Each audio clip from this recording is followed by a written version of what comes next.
America అధ్యక్షుడు Trump, Tesla అధినేత Elon Musk మధ్య స్నేహం మళ్లీ చిగురిస్తున్నట్టుగా కనిపిస్తోంది. ఇందుకు తాజాగా వెలుగులోకి వచ్చిన ఫోటోనే ఉదాహరణగా ఉంది. థ్యాంక్స్ గివింగ్ డే సందర్భంగా ఏర్పాటు చేసిన విందులో ట్రంప్, మస్క్ పక్కనే కూర్చొని లంచ్ చేశారు. ఇందుకు సంబంధించిన ఫోటో వైరల్ అవుతోంది. దీంతో ఇద్దరి మధ్య సంబంధాలు మళ్లీ బలపడుతున్నట్లుగా కథనాలు వెలువడుతున్నాయి. గతేడాది జరిగిన అధ్యక్ష ఎన్నికల్లో ట్రంప్, మస్క్ విస్తృతంగా ప్రచారం నిర్వహించారు. ఇక అధికారంలోకి వచ్చిన కొద్ది రోజులు బాగానే కలిసిమెలిసి ఉన్నారు. ఎప్పుడూ ఓవల్ కార్యాలయంలోనే కొడుకును భుజంపై కూర్చోబెట్టుకొని మస్క్ కనిపిస్తూ ఉండేవారు. ఈ క్రమంలో ఇద్దరి మధ్య ఏం జరిగిందో ఏమో తెలియదు కానీ ట్రంప్ తీసుకొచ్చిన బిగ్ బ్యూటిఫుల్ బిల్ను ఎప్స్టీన్ ఫైల్స్ విడుదల చేయాల్సిందేనంటూ మస్క్ సోషల్ మీడియా వేదికగా పోస్టులు పెడుతూనే ఉన్నారు.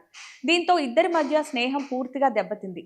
చాలా నెలలుగా మస్క్ వైట్ హౌస్కు దూరంగా ఉన్నారు. తాజాగా మరోసారి గురువారం జరిగిన థ్యాంక్స్ గివింగ్ కార్యక్రమంలో ట్రంప్, మస్క్ కలిశారు. విందులో పక్కనే కూర్చొని లంచ్ ఆరగించారు. ఈ విందులో అమెరికా ఆరోగ్య, మానవ సేవల కార్యదర్శి Robert F Kennedy junior, America అధ్యక్షుడు డొనాల్డ్ ట్రంప్, టెస్లా వ్యవస్థాపకుడు Elon Musk, Donald Trump junior, house speaker Mike జాన్సన్లతో కలిసి ఉన్న ఫోటో బయటకొచ్చింది. దీంతో ట్రంప్, మస్క్ మళ్లీ కలిసిపోయినట్టుగా తెలుస్తోంది. ఈ ఫోటోను కెనడీ పోస్ట్ చేశారు. వీరి మధ్య మళ్లీ సంబంధం బలపడితే ట్రంప్ మళ్లీ ఎటువంటి సంచలనాలకు తెరతీస్తారో అనే అనుమానం వ్యక్తమవుతోంది.